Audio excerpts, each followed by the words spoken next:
शैतानों के कब्जे में मासूम, सिर पर मंडराती मौत। बच्चे को जो अंदर वाले कमरे में डर के मारे पलंग के नीचे छुप गया था, उसको निकाला। बच्चा काफी डरा हुआ था। गोलियों के बीच जिंदगी की जंग। हमारी तरफ से 3 राउंड फायर हुआ और किडनैपर की तरफ से 5 राउंड फायर हुआ। एक बच्चे के लिए सबसे बड़ा एनकाउंटर। अंदर से फायर हुआ, 1 फायर हुआ, फिर 2 फायर हुए और फिर अंदर से ये भी आया कि भाई हम बच्चे को हम पहुंचाएंगे, पुलिस टीम यहां से जाए। सीक्रेट ऑपरेशन की inside story. Operation C river, Delhi police का एक बेहद सीक्रेट ऑपरेशन। यह ऑपरेशन शुरू हुआ था एक मासूम की रिहाई के लिए, जिसे दिल्ली में दिन दहाड़े किडनैप किया गया था। हथियारों से लैस बदमाशों ने स्कूल बस के अंदर से एक बच्चे का अपहरण करके दिल्ली पुलिस को खुली चुनौती दी थी। करीब 12 दिन बाद शैतानों के चंगुल से कैसे छूटा वो मासूम, ये पूरी कहानी जानकर आपके रोंगटे खड़े हो जाएंगे। ये सनसनीखेज दास्तान दिल्ली के एक मासूम बच्चे की है, जो लगभग 12 दिनों तक अपनी मां की ममता से दूर रहा। वो बच्चा स्कूल जाने के लिए घर से निकला था, लेकिन बीच रास्ते में ही वो गायब हो गया। हथियारबंद बदमाशों ने उसे स्कूल बस से कर लिया किडनैप। करीब 5 साल के बच्चे को जब वो स्कूल जा रहा था तो 2 लोगों ने मोटरसाइकिल पे सवार होकर और स्कूल की बस को रुकवाकर, स्कूल की बस का जो ड्राइवर था नरेश थापा, उसके पैर में गोली से वार कर और बच्चे को, जिसका नाम हम यहाँ पे रेहान बोल रहे हैं, नेम चेंज है ये, उसको किडनैप किया। बच्चे की सुरक्षा के मद्देनजर हम आपको उसका असली नाम नहीं बता रहे हैं, लेकिन कहानी को आगे बढ़ाने के लिए हम उसे रेहान के नाम से पुकारेंगे। नर्सरी में पढ़ने वाला रेहान तकरीबन 12 दिनों तक हथियारों से लैस शैतानों के कब्जे में रहा। हर पल उसके सिर पर मंडरा रही थी मौत। घर में जाते ही एक बड़ा कमरा है और जो अंदर का कमरा है उसमें बच्चे को रखते हैं। जब 3 आदमी होते हैं तो एक बच्चे के पास होता है, 2 लेकिन हमेशा वेपन के साथ तैयार रहते हैं पहले कमरे में। अगर कोई रेड होती है, कोई बात होती है, तो उसकी पूरी लाइक्लीहुड है कि वो पुलिस पार्टी पे अटैक करेंगे। दिल्ली के दिलशाद गार्डन इलाके में एक बच्चे के अपहरण की ये वारदात गणतंत्र दिवस समारोह से ठीक 1 दिन पहले यानी 25 जनवरी को हुई थी। उस समय पूरी दिल्ली में सुरक्षा के पुख्ता इंतजाम थे। बदमाशों ने तमाम सुरक्षा इंतजामों की धज्जियां उड़ाते हुए स्कूल बस के ड्राइवर को गोली मारकर मासूम रेहान को अगवा कर लिया था। हथियारों से लैस बदमाशों ने सीधे सीधे दिल्ली पुलिस को चुनौती दी थी। रेहान को किडनैपर्स के चंगुल से सही सलामत रिहा कराना पुलिस के सामने सबसे बड़ा चैलेंज बन गया था। इनको नॉक करके इनको पहले बताया गया कि आप ये पुलिस हैं और ये आपके पास बच्चे, आप सरेंडर कीजिए। इसी दौरान अंदर से फायर हुआ, 1 फायर हुआ, फिर 2 फायर हुए और फिर अंदर से ये भी आया कि भाई हम बच्चे को हम पहुंचाएंगे, पुलिस टीम यहां से जाए। पूरी सिचुएशन को कंट्रोल करने के लिए और बच्चे की सेफ्टी के लिए पुलिस ने सेल्फ डिफेंस में फायर एक्सचेंज किया। हमारी तरफ से 3 राउंड फायर हुआ और किडनैपर की तरफ से 5 राउंड फायर हुआ। दिल्ली पुलिस की तरफ से बच्चे की सुरक्षा को लेकर खबर नहीं चलाने का अनुरोध किया था। डर था कि खबर देखकर किडनैपर पकड़े जाने के डर से बच्चे को नुकसान ना पहुंचा दे। एक जिम्मेदार चैनल होने के नाते एबीपी न्यूज ने इस खबर को नहीं दिखाया। इधर दिल्ली पुलिस ने यह मामला क्राइम ब्रांच को सौंप दिया और बच्चे की रिहाई के लिए शुरू हो गया ऑपरेशन सी रिवर। मासूम रेहान को छुड़ाने के लिए दिल्ली पुलिस की खास मुहिम यानी ऑपरेशन सी रिवर की शुरुआत दिल्ली से हुई थी, लेकिन यह ऑपरेशन खत्म हुआ दिल्ली से सटे गाजियाबाद में।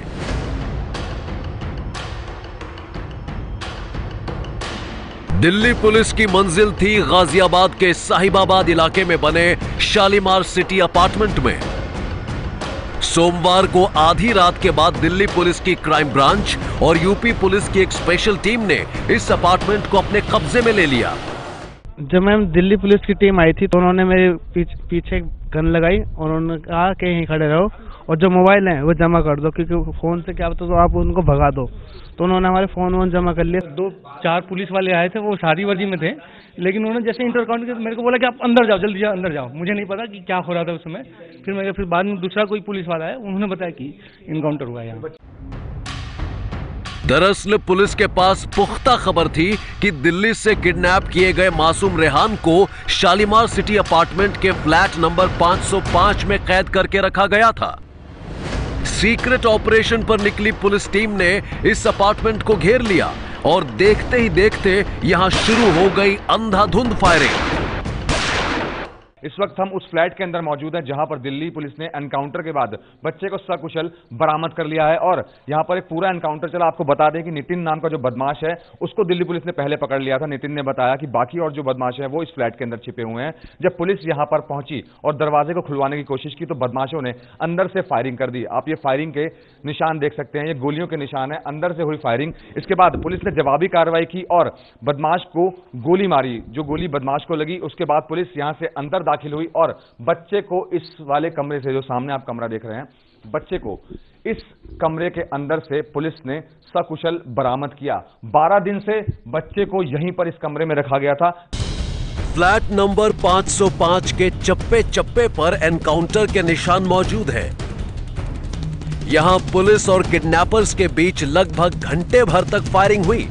इस फायरिंग में एक बदमाश ढेर हो गया और उसका दूसरा साथी पूरी तरह जख्मी हो गया। तकरीबन 12 दिन तक इस फ्लैट में कैद मासूम रेहान को शैतानों के चंगुल से सही सलामत छुड़ाने के लिए पुलिस को फूंक फूंक कर कदम रखना पड़ा। तब कहीं जाकर मासूम रेहान की सही सलामत रिहाई मुमकिन हो पाई। पुलिस के मुताबिक एनकाउंटर के दौरान मासूम रेहान दहशत के मारे बेड के नीचे छिप गया था। वो इस कद्र सदमे में था कि पुलिस वालों के पास जाते हुए भी उसे डर लग रहा था। टीम ने अंदर गए और बच्चे को, जो अंदर वाले कमरे में डर के मारे पलंग के नीचे छुप गया था, उसको निकाला। बच्चा काफ़ी डरा हुआ था। इनफैक्ट हम लोगों को देख के भी डर रहा था। उसको डॉक्टर नायक ने, बिकॉज इन्होंने उसको कंफर्ट दी और उसको लेके आए। एनकाउंटर के दौरान पुलिस की गोली का निशाना बने बदमाशों की पहचान रवि और पंकज के रूप में हुई है। इनमें से रवि की मौत हो गई, जबकि जीटीबी अस्पताल में भर्ती पंकज की हालत गंभीर बताई जा रही है। एक मासूम बच्चे की जिंदगी बचाने के लिए यह दिल्ली पुलिस का सबसे बड़ा ऑपरेशन था। इस ऑपरेशन की पहली कामयाबी पुलिस को तब मिली थी जब अपहरण की साजिश का एक मोहरा पुलिस के हत्थे चढ़ा। नितिन नाम के उस शख्स ने पुलिस को बच्चे तक पहुंचाया। तहकीकात के दौरान एक बड़ा खुलासा यह हुआ, जिसे पुलिस साजिश का मोहरा समझ रही थी, असल में वो था साजिश का मास्टरमाइंड। ये है नितिन शर्मा, वो बदमाश जिसके घर से बरामद हुआ मासूम रेहान। दिल्ली पुलिस की माने तो रेहान किडनैपिंग केस का मास्टरमाइंड है नितिन शर्मा। इसने कम समय में ज्यादा पैसा कमाने के लिए अपने दोस्त रवि और पंकज के साथ मिलकर रची थी रेहान के अपहरण की साजिश। ये बहुत डेस्परेट टाइप हैं और बहुत फ्लैशी लाइफस्टाइल है। कोई इनका हिसाब किताब नहीं, जैसे 10 दिन से वहाँ रह रहे हैं, रात में कोई घर में आना नहीं आना, टोटली इरेगुलर, और बहुत जल्दी क्विक मनी बनाना चाहते थे। ये पुलिस के मुताबिक आरोपी नितिन ने पूछताछ में कबूल किया है कि वो इससे पहले भी अपने साथियों के साथ मिलकर 3 बार रेहान को किडनैप करने की कोशिश कर चुका था, लेकिन हर बार वो नाकाम रहा। पुलिस के मुताबिक 25 जनवरी को बच्चे को किडनैप रवि और पंकज ने किया था। अपहरण के बाद वो दोनों बच्चे को सीधे फ्लैट नंबर 505 पर लेकर पहुंच गए, जहां नितिन किराए पर रह रहा था। पुलिस ने बताया कि नितिन के साथी पंकज ने 27 जनवरी को आवाज बदलकर फिरौती के लिए फोन किया था। उस शातिर बदमाश ने लड़की की आवाज निकालकर रेहान के पिता से मांगी थी 60 लाख की फिरौती। पंकज निकालता है लड़की की आवाज़, वो इसमें बात करता है, और नितिन भी उसकी प्रैक्टिस कर रहा है निकालने की, सीख रहा है उस चीज़ को कल करने के। दिल्ली में 25 जनवरी को एक बच्चे के अपहरण ने हड़कंप मचा दिया था। पुलिस ने 12 दिन बाद उस मासूम को किडनैपर्स के चंगुल से सही सलामत छुड़ा लिया है। लेकिन बच्चे को 12 दिन तक जिस फ्लैट में कैद रखा गया था, वहां से बरामद हुए हैं किसी महिला के कपड़े और चूड़ियां। वो महिला कौन है, इस बात से फ्लैट की मालकिन भी खुद को बता रही है अनजान। गाजियाबाद की शालीमार सिटी का फ्लैट नंबर 505। इसी फ्लैट में मासूम रेहान को 12 दिन तक कैद रखा गया था। इसी फ्लैट में हुआ था मासूम रेहान की रिहाई के लिए सबसे बड़ा एनकाउंटर। शालीमार सिटी के जिस फ्लैट नंबर 505 से मासूम रेहान को छुड़ाया गया है, उस फ्लैट की मालकिन है सुशीला देवी। आपको बता दें कि ये फ्लैट जो है सुशीला देवी के नाम पर है और 1.5 साल पहले ही इस फ्लैट को किराए पर नितिन कुमार शर्मा नाम के शख्स को दिया गया था। इस फ्लैट की मालकिन के बारे में सबसे पहले एबीपी न्यूज संवाददाता मनोज वर्मा ने ही खुलासा किया।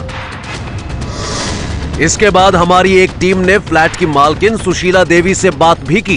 इस घटना के बारे में कैसे जानकारी मिली और कि वहाँ पर ऐसे एक ऑपरेशन हुआ है और उसमें गोलियां चली हैं और बच्चे को।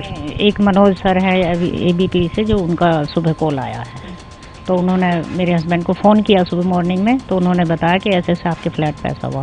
फिर हमने टीवी खोला, न्यूज़ देखा, तो हमें पता चला। सुशीला देवी दिल्ली के पटपड़गंज इलाके में रहती हैं। इनके पति रिटायर्ड आर्मी ऑफिसर हैं। सुशीला देवी ने हमारे कैमरा पर यह खुलासा किया है कि फ्लैट नंबर 505 को इन्होंने नितिन शर्मा नाम के शख्स को किराए पर दे रखा था। नितिन शर्मा तकरीबन 1.5 साल पहले इनके फ्लैट में रह रहा था। इनका दावा है कि फ्लैट को किराए पर देने के बाद इन्होंने नितिन का पुलिस वेरिफिकेशन भी कराया था। करीब इसको 1.5 साल पहले ये फ्लैट दिया था और ये वहाँ शालीमार में किसी के थ्रू जैसे आए थे, पूछने आए थे सामने, तो हमने इसको पूरा पुलिस वेरिफिकेशन, पूरा एग्रीमेंट, पूरा पेपर वर्क करके ही हमने इसको ये फ्लैट दिया था। वो सारे पेपर हमारे पास मौजूद हैं। हम आपको बता दें कि ये नितिन शर्मा वही शख्स है जो रेहान किडनैपिंग केस में फिलहाल दिल्ली पुलिस की गिरफ्त में है। नितिन ही सबसे पहले पुलिस के हत्थे चढ़ा था। फ्लैट की मालकिन सुशीला देवी के मुताबिक किराएदार नितिन ने इन्हें बताया था कि उसकी पत्नी भी साथ रहेगी। इतना ही नहीं, जिस वक्त नितिन ने फ्लैट नंबर 505 में अपना सामान शिफ्ट किया था, तब उसकी पत्नी भी साथ थी। सुशीला देवी के पति एक बार उन दोनों से मिलकर भी आए थे। बाद में नितिन ने बताया था कि उसे बेटा हुआ है और बच्चे की देखभाल के लिए उसकी पत्नी राजस्थान में उसके गांव चली गई है। 1-2 बार जैसे हम गए हैं तो इसकी फैमिली भी वहाँ थी पहले, फिर इसने बोला कि बेबी होने वाला है, तो ये फैमिली को घर छोड़ने गया था। कभी जाते थे तो मिलता था सुबह मॉर्निंग में और बोलता था मेरा गांधीनगर में कपड़े का थोक का काम है। नितिन ने इन लोगों को बताया था कि वो दिल्ली के गांधीनगर इलाके में एक कपड़े की दुकान पर काम करता है। फ्लैट का किराया वो अक्सर बैंक अकाउंट में ट्रांसफर कर देता था। पड़ोसियों से भी उन्हें कभी नितिन को लेकर किसी तरह की शिकायत नहीं मिली। किराया अकाउंट में आता था, 1-2 बार वैसे भी देके गया है, हैंड टू हैंड भी, तो ज्यादातर अकाउंट में इसका किराया हमारे पास आया है। फ्लैट नंबर 505 की मालकिन का दावा है कि आरोपी नितिन अपनी पत्नी के साथ फ्लैट में रहता था। वही पुलिस सूत्रों की माने तो किडनैपिंग में शामिल महिला नितिन की पत्नी नहीं बल्कि उसकी गर्लफ्रेंड है। वो अक्सर उसके घर आती जाती थी। मतलब ये कि फ्लैट में रहने वाली उस गुमनाम महिला का सच आना अभी बाकी है। सच्ची घटना में आज बस इतना ही। मैं कल फिर आऊंगी आपके शहर की कुछ और सच्ची घटनाएं लेकर। तब तक देखते रहिए एबीपी न्यूज।